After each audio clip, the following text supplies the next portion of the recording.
గొర్రెలకి ఏం చెప్పారు? భూమి బల్లపరుపుగా ఉండడు, ఆయన పాపం అలా చెప్పాడు అని చెప్పేసారు కాల్చి. బైబిల్లో భూమి బల్లపరుపుగా ఉందని రాశారట. ఈయనకి ఇంకొక ముసలాయన బాగా తోడయ్యాడు. వీళ్ళందరికీ ఏం పట్టిన రోగమో తెలియదులే కానండి, వయస్సుకు తగ్గ మాటలు ఒక్కళ్ళు మాట్లాడరండి, అన్ని నోటి దురుసు మాటలు.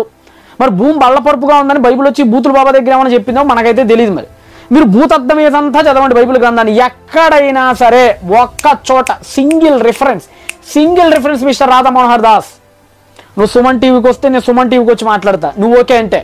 నీ సిగ్నేచర్ స్టూడియోలోకి వెళ్తే నేను కూడా సిగ్నేచర్ స్టూడియోకి వచ్చి మాట్లాడతా, నీ ఇష్టం, ఎవరినైనా యాంకర్గా పెట్టుకో. నువ్వు మాట్లాడే ప్రతి విషయం తప్పు అని నిరూపించే సత్తా నా దగ్గర ఉంది.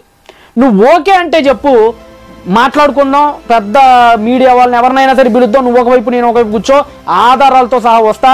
ఒకవేళ ఈ వీడియో నీ దగ్గరికి వస్తుంది, నిజంగా నువ్వు నిజాయితీ పరుడు అయితే